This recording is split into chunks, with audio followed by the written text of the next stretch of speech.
sinh ta để muốn nói ít mò ok rồi từ lúc xưa nè bây giờ bà muốn đầu tiên chăm thọ là nó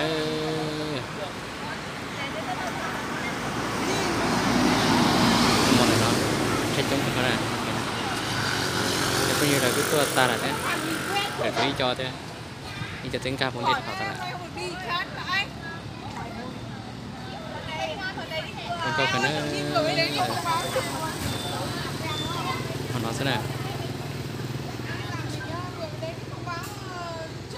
nó trẻ hơn đâu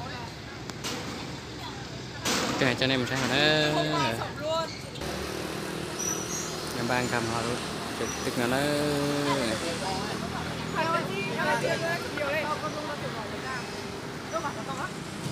nó tao thảo giống gọi nè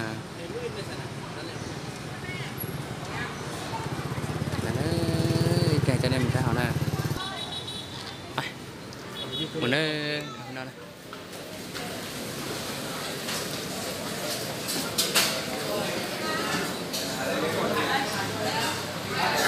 anh rong coi thì nó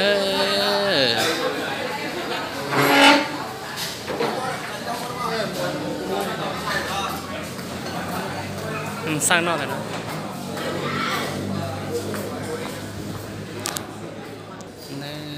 để nào mà mới chơi rong coi thì nó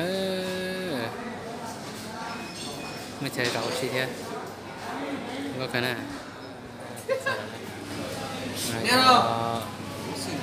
menu này mình sẽ có cái để xong rồi nó cookie này bà bạn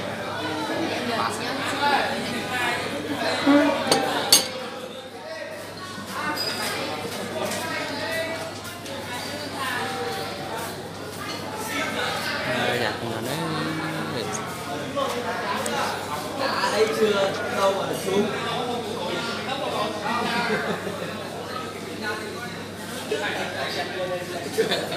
cho đẹp mà nó mình mà chờ nó tôi là cái đó con gì mái à mình có quay có lấy cây mình gạ bác phải không chắc bác đấy đều xuống đó cả cả bốn là hơi luôn một khoảng cái này thế nào đây con gì tao chụp cái ảnh đi người ta đang pin đéo cái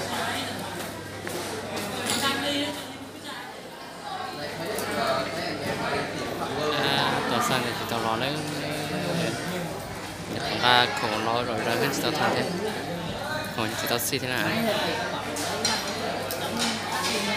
cho mua là cái tôi rau xí tôi đúng rồi đây này chấm mua thầy đi anh bố tè anh gọi em chị ơi cho em xin để sang cái bát và lại vui nhất là mình nấu ăn ai gọi không cho lên cứ anh cứ thực hiện dọn nhà lau nhà bò em nhớ là cho chị đến cho nấu em bây giờ cái nấu rồi mồ em chị đến dọn rồi đấy có một ngày sau luôn hôm đó ra quá cao nhiều thì có những sáu cái đồ sứ cái này nó này thôi mà đi vào đây nó không có được vớt bia bia đi anh em đấy nó bị cái gì cả hôm sau những kiểu mời riêng rồi chơi cứ 100% rồi cho bạn lấy chai rồi đây này đây cái này ngon mà menu không say bố cái đi vô ấy bố muối vô nha rồi xử đỏ lên bác có bị Huy đây cho bạn đi kia coi này coi đấy lại gì đây đấy là cho mình chấm ăn nào bỏ muối lại nào đâu hấm này nào là đấy con thêm một chai nào anh cho thêm một chai đây chuyển em đi chuyển em hôm nay ngày cuối cùng rồi mấy tí nữa em ơi đây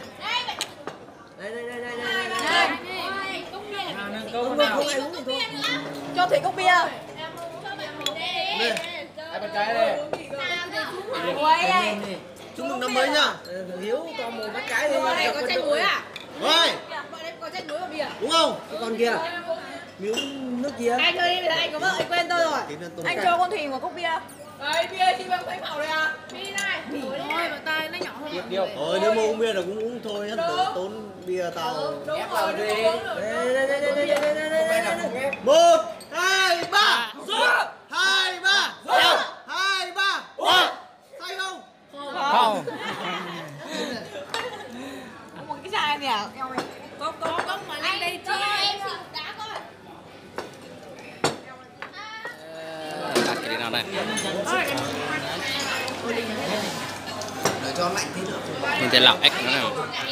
Để là em quay thì là anh để mở để cho xôi lên mở. Rồi cho vào rồi đi. Cho nó cưng còn nữa. Qua 4 thả sang lại ăn có mà mệt. Bây giờ xin thêm một anh em có xin thêm một cái to nữa được rồi. Mình xin lắm đâu. Em xin lắm đấy. Anh cái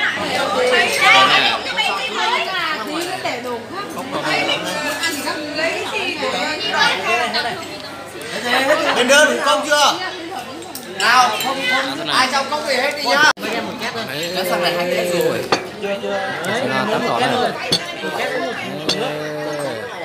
Em ơi, lên test tay ngơ. Cái bật đi.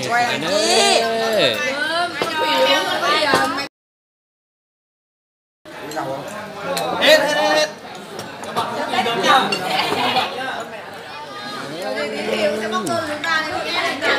Thì nào. Hôm nay tôi sẽ ăn ngon. Không lần quên. Không, như thế nào hay thế này các bạn một cốc một con với 2 con. Cái đồ có đàn ăn rồi à? Nghi lắm. Giờ tôi tức là tôi chán thì chán này. Khá cưng còn nữa.